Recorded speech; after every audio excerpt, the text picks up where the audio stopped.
Good morning दोस्तों। आज हम लोग शुरू करेंगे राजस्व लेखपाल परीक्षा जो हुई थी, जो लेखपाल परीक्षा 2015 में हुई थी, उसके जो पुराने पेपर्स हैं तो उनको हम लोग डिस्कस करेंगे क्या है कैसे, क्योंकि पुराने पेपर्स का ही अंदाज़ा लगा करके हम लोग आगे की तैयारी जारी रखेंगे। तो पुराना पेपर हुआ था तो 2015 में जो राजस्व लेखपाल पेपर हुआ था लेखपाल का, उसमें दो तरह के लेखपाल थे। एक था आपका राजस्व लेखपाल और दूसरा क्या था आपका चकबंदी लेखपाल। दूसरा आपका चकबंदी लेखपाल था। राजस्व लेखपाल जो हुआ था वो दोनों इसी डेट में हुआ था, 13 सितंबर 2015 को हुआ था। राजस्व लेखपाल में 100 क्वेश्चन आए थे, ठीक है। और आपका चकबंदी लेखपाल में कितना क्वेश्चन आया था, तो आपका 160 क्वेश्चन चकबंदी लेखपाल में आया था।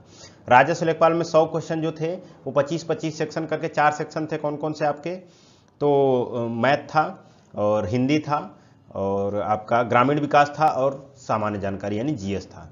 और उसमें 40-40 क्वेश्चन चकबंदी लेखपाल में थे, इन्हीं चारों सेक्शन से।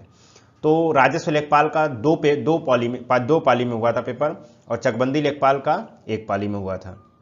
तो राजस्व लेखपाल का सबसे पहले हम डिस्कस कर रहे हैं क्वेश्चन, और वो भी प्रथम पाली का, और आपका ग्रामीण विकास का सबसे पहले कर रहे हैं, ठीक है। इसके बाद हिंदी का करेंगे, तब इसके बाद जीएस का करेंगे और फिर द्वितीय पाली का भी सेम सेक्शन करेंगे, उसके बाद चकबंदी लेखपाल का डिस्कस करेंगे, ठीक है। तो शुरू करते हैं।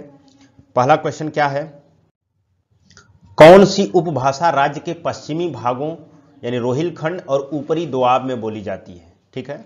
उत्तर प्रदेश में कौन सी भाषा जो कि पश्चिमी भागों यानी रोहिलखंड और ऊपरी दोआब में बोली जाती है, तो ऑप्शन क्या है, बुंदेलखंडी, खड़ी बोली, अवधी और ब्रजभाषा, ठीक है। तो आपकी जो उपभाषा है वो पश्चिमी भाग में बोली जाती है, तो इसमें कौन सी बोली जाती है आपकी, तो क्या नाम है, खड़ी बोली बोली जाती है। ऑप्शन बी इसका सही होगा। बुंदेलखंडी कहाँ बोली जाती है, तो बुंदेलखंडी आपकी बुंदेलखंड वाले रीजन में। जैसे कि अगर हम बात करें कि हमारा कौन कौन सा मंडल पड़ता है 18 मंडल में बुंदेलखंड रीजन में, तो आपका चित्रकूट मंडल पड़ता है और झांसी मंडल पड़ता है। अवधी कहाँ बोली जाती है, अवधी यूपी में आपके लखनऊ, गोंडा और अयोध्या वाले मंडल में बोली जाती है। ब्रजभाषा की बात करें तो ब्रजभाषा आपके उत्तर प्रदेश के क्या नाम है अलीगढ़ और आगरा मंडल में बोली जाती है।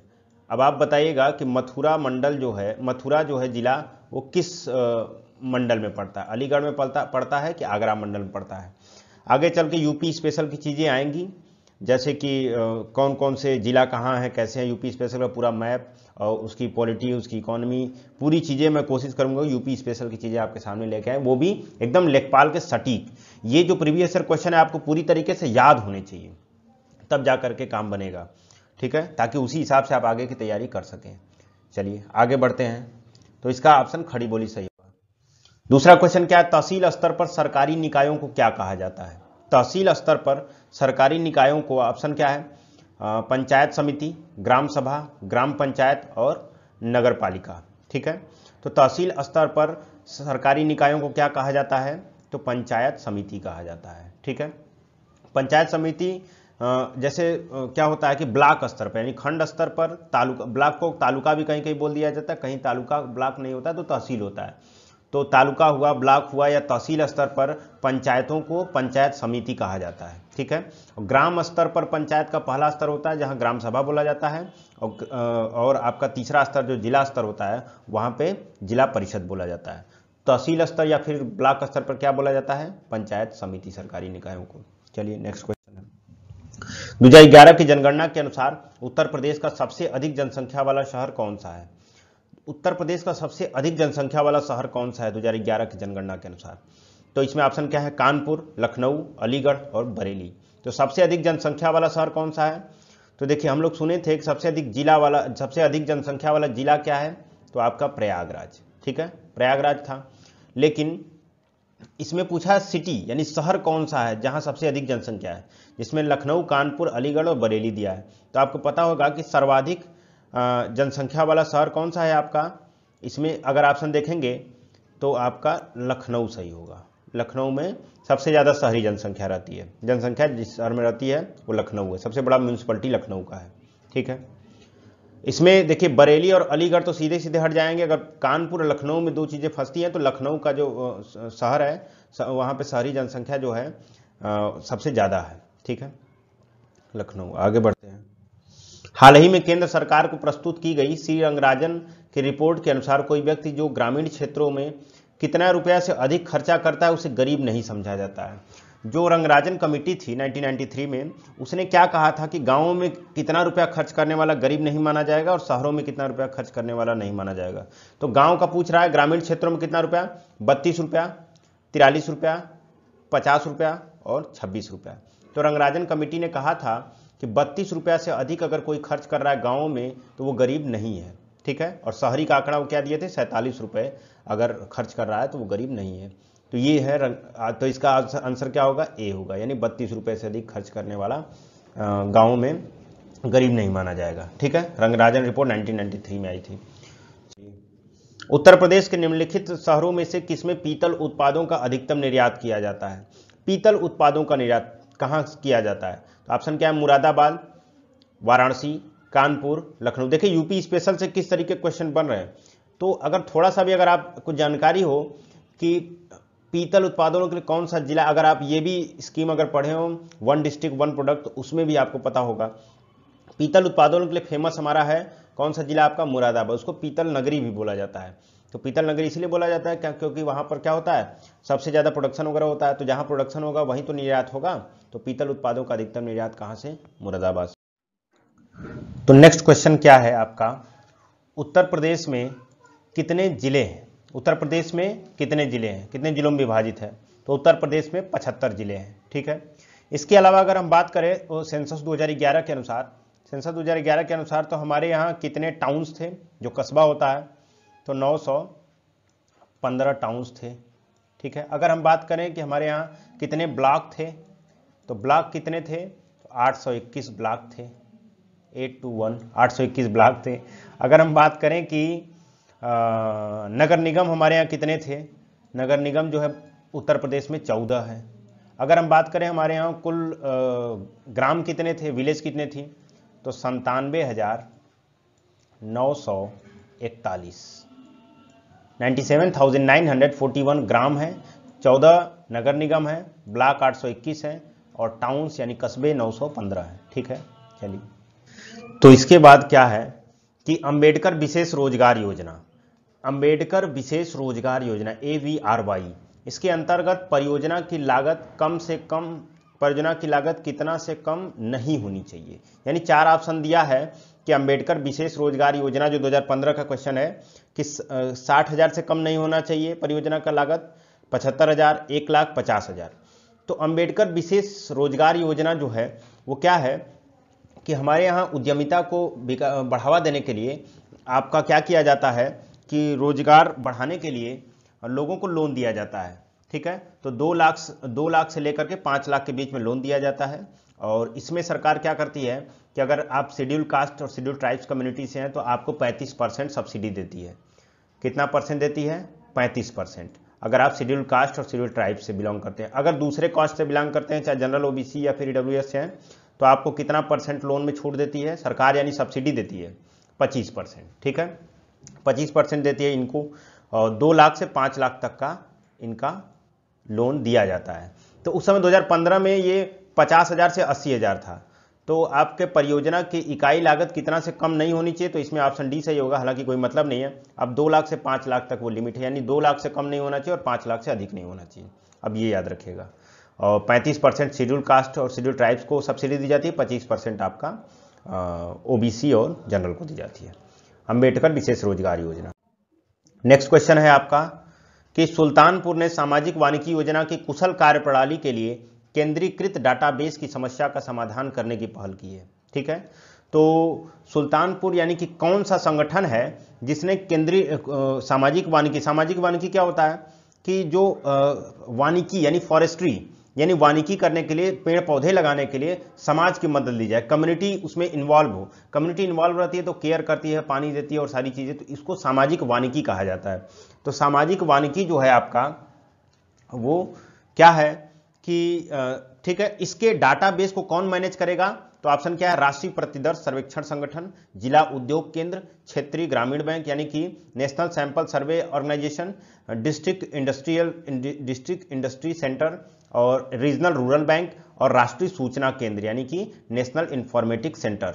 तो सामाजिक वानिकी का जो कार्यप्रणाली का जो डाटाबेस है उसको समस्या का समाधान कौन कर रहा है? तो NIC कर रही है, नेशनल इंफॉर्मेटिक्स सेंटर, ठीक है, NIC कर रही है, ये याद रखिए, ऑप्शन डी इसका सही होगा। नेक्स्ट क्वेश्चन है, उत्तर मध्य रेलवे का मुख्यालय कहाँ है? देखिए जितने भी मुख्यालय हैं आपके, जितने भी जोन हैं, 18 जोन हैं, उन जोन का मुख्यालय आपको पता होना चाहिए। देखिए किस तरीके के क्वेश्चन पूछे गए 2015 में, आज 7 साल बाद पेपर होगा तो इससे थोड़ा सा आगे बढ़ के ही क्वेश्चन आएगा। तो उत्तर मध्य रेलवे का मुख्यालय कहाँ है आपका? इलाहाबाद है, ठीक है। भारत में स्थित किस शहर को विश्व का सबसे पुराना शहर माना जाता है? तो किस शहर को? कुशीनगर, आगरा, वाराणसी, सारनाथ। तो सबसे पुराना शहर इसमें कौन सा है? तो आपका ऑप्शन सी होगा, वाराणसी। वाराणसी, देखिए वाराणसी तो इतना पुराना है जैसे बुद्ध के समय भी वाराणसी, बुद्ध के समय जो हम देखते हैं इतिहास में पढ़ते हैं 16 महाजनपद, जैसे उसमें है ना आपका 16 महाजनपद, अंग है, मगध है, काशी है, कौशल है, वज्जी है, चेद है, कुरु है, पंचाल, इस तरीके से जो 16 आपका वो है, क्या नाम है, महाजनपद उस समय हुआ करते थे। बुद्ध का टाइम क्या था? 5वीं शताब्दी BC, 6ठी शताब्दी BC। आज के कितना साल पहले? 2000 ये चल रहा है, 500 वो, तो आपका लगभग 2500 साल पहले बुद्ध थे, ठीक है। उससे भी पुरानी काशी है आपकी वाराणसी, उससे उस समय काशी, उस समय 16 महाजनपद में केवल इस समय काशी का अस्तित्व रहा है और सब सारे शहर खत्म हो गए।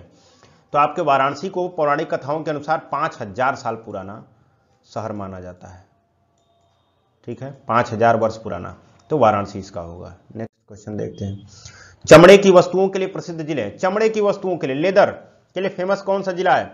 आगरा है, कानपुर है, सोनभद्र और इलाहाबाद है, जौनपुर और रामनगर है, मुरादाबाद और लखनऊ है। तो चमड़े की वस्तुओं के लिए फेमस कौन सा जिला है?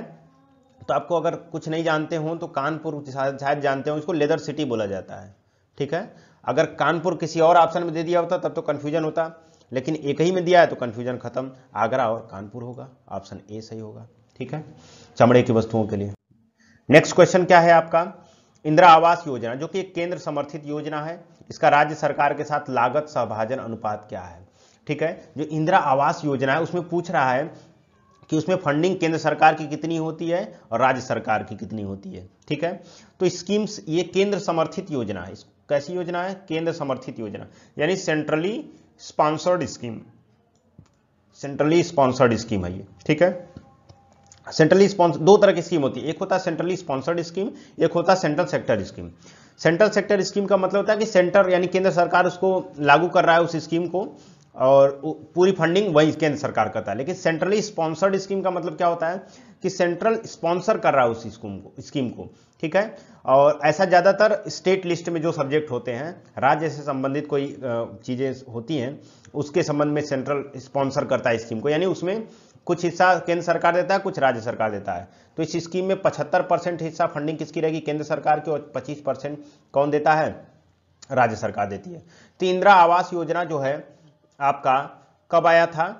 इंदिरा आवास योजना आपका 1985 में आया था, 1985 में राजीव गांधी जब थे प्राइम मिनिस्टर, तो वो लेके आए थे। इंदिरा गांधी जस्ट एक्सपायर कर गई थी 84 में, तो 85 में लेके आए थे। इसका योजना का नाम, इस योजना का क्या था? लोगों को अधिक से अधिक आवास पहुंचाना है। इसमें है कि जो आप ग्रामीण यानी कि मैदानी एरिया में अगर आप हैं, आपको जो BPL परिवार है उनको आवास देना था। तो अगर आप ग्रामीण क्या नाम है, मैदानी एरिया में, प्लेन एरिया में है, तो आपको 1,20,000 मिलेगा, और कमरे के लिए, कमरा बनाने के लिए, आवास बनाने के लिए। और आप अगर पहाड़ी एरिया या फिर हिली रीजन में है तो वहां पे 1,30,000 दिया जाता है, ठीक है। इसके अलावा क्या है, अब जो है 2015 में क्या हुआ था कि प्रधानमंत्री आवास योजना शुरू किया गया था, ठीक है। 2015 में प्रधानमंत्री आवास योजना शुरू किया गया इंदिरा आवास योजना की जगह पे, और उसमें क्या कहा गया है कि ये जो आवास मिलेगा, नाम बदल दिए हैं, इंदिरा आवास की जगह प्रधानमंत्री आवास। इसके साथ साथ क्या कर दिया, इस आवास में केवल एक कमरा नहीं मिलेगा, आपको पानी की भी सुविधा मिलेगी, ठीक है, शौचालय की भी सुविधा मिलेगी, इसके अलावा शौचालय की भी सुविधा मिलेगी। इसके अलावा क्या है आपका कि बिजली कनेक्शन भी दिया जाएगा, और इसमें आपका LPG कनेक्शन भी दिया जाएगा। तो पानी इसकी स्कीम अगर की जा रही है तो किस योजना के थ्रू? तो जल जीवन मिशन के थ्रू। शौचालय दिया जा रहा है तो स्वच्छ भारत मिशन के थ्रू। LPG कनेक्शन दिया जा रहा है तो उज्ज्वला योजना के थ्रू। अगर हम बात करें बिजली कनेक्शन किस योजना के थ्रू दिया जा रहा है, तो सौभाग्य योजना के थ्रू। तो ये जो आवास योजना, उसमें इन सब योजनाओं को भी मर्ज कर दिया गया। अब किसी को आवास दे रहे हैं तो ये सुविधाओं से वंचित न हो, ठीक है, क्योंकि ऑलरेडी ये बीपीएल होते हैं, बिलो पॉवर्टी लाइन होते हैं, गरीबी रेखा से नीचे होते हैं। ठीक है, तो ये है आपका इंदिरा आवास योजना, और इस समय क्या है, प्रधानमंत्री आवास योजना। चलिए आगे बढ़ते हैं। भू कृषि का रिकॉर्ड कौन सा है? भू कृषि का रिकॉर्ड क्या है?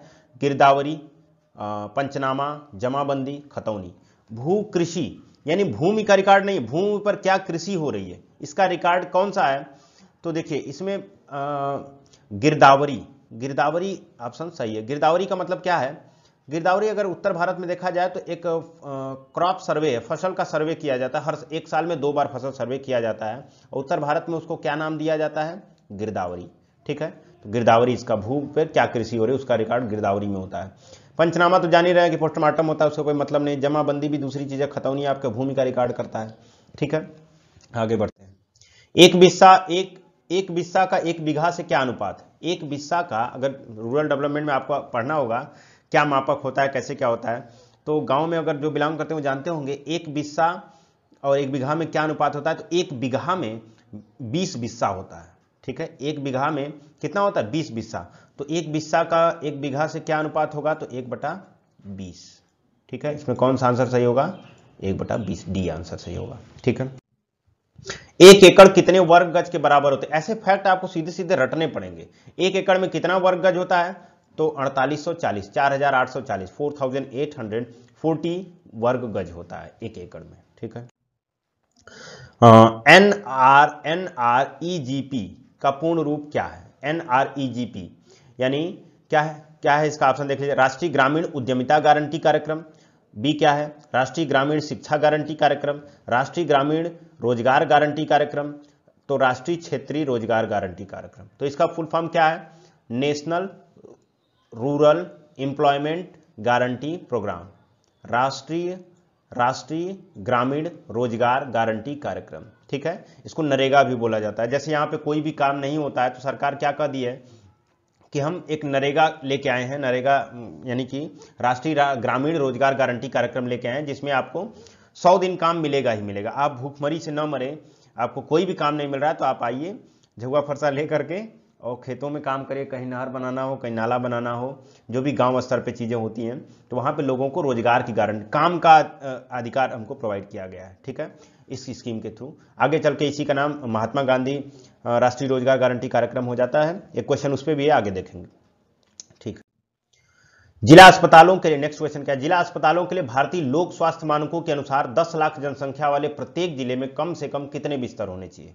जो जिला अस्पताल है, एक जो जिला अस्पताल होता है उसमें मानक है कि कितने बिस्तर होने चाहिए। अगर आपके यहाँ 10 लाख आबादी है, किसी जिला में अगर 10 लाख आबादी है तो वहाँ के जो डिस्ट्रिक्ट हॉस्पिटल्स हैं, जिला अस्पताल है, वहाँ पे कितने बेड होने चाहिए ये पूछ रहा है।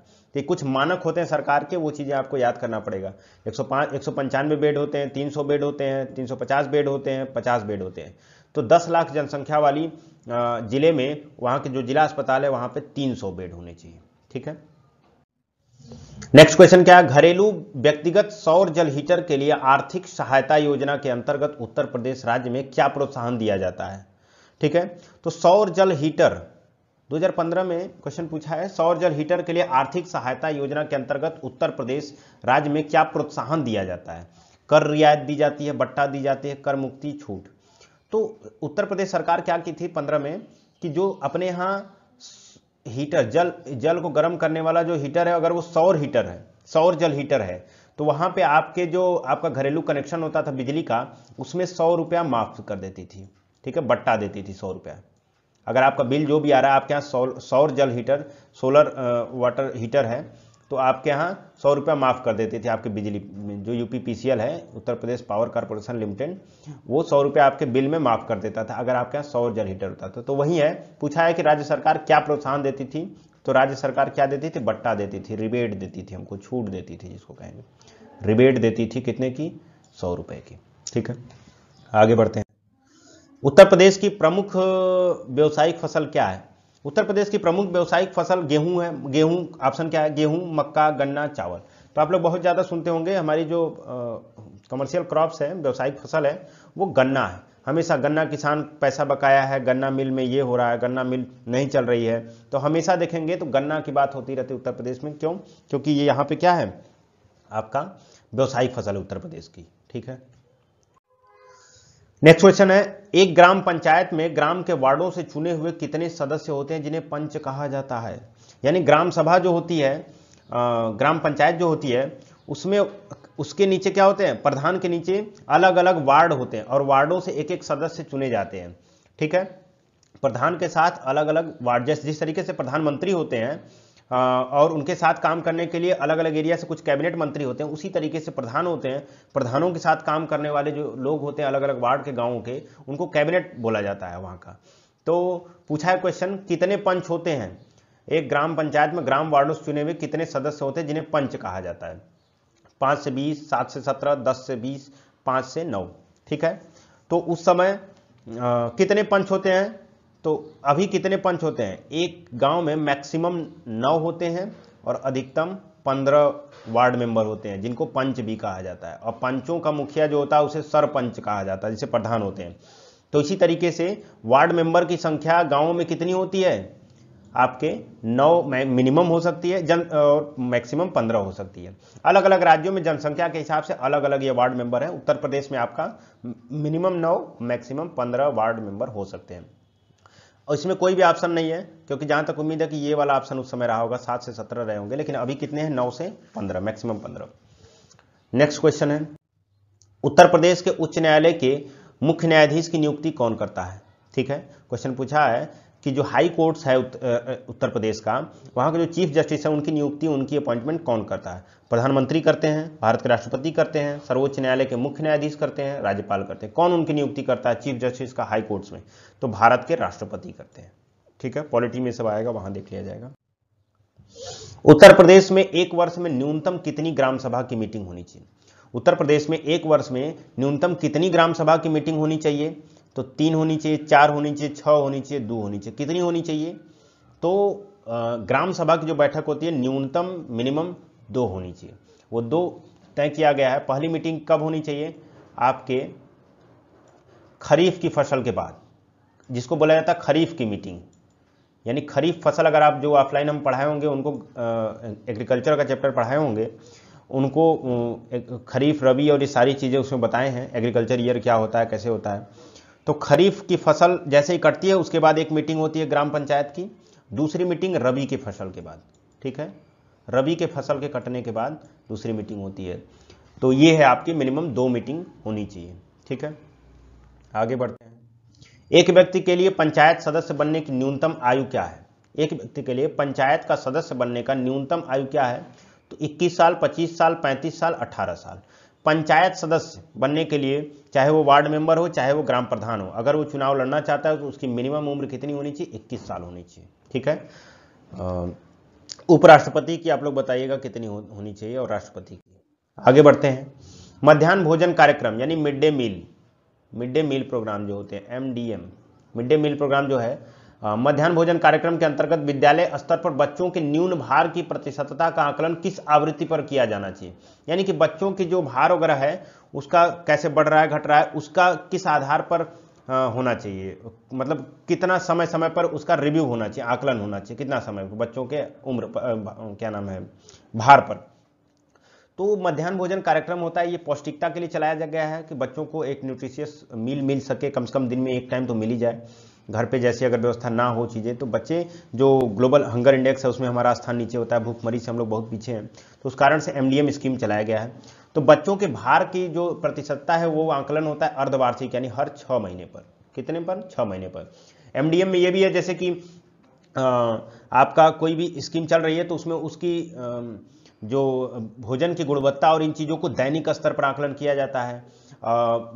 मिड डे मील बनाने के लिए जो फ्यूल और इन चीज़ों का जो क्या नाम है, फ्यूल वगैरह यानी ईंधन वगैरह की क्या व्यवस्था है, उन चीज़ों का आकलन कितने टाइम पे, तो साप्ताहिक पर किया जाता है। कुछ चीज़ें होती हैं जिनका मासिक तौर पर आकलन किया जाता है। इसी तरह बच्चों का जो न्यून भार होता है उसका आकलन अर्धवार्षिक यानी 6-6 महीने पर किया जाता है। ठीक है, आगे बढ़ते हैं।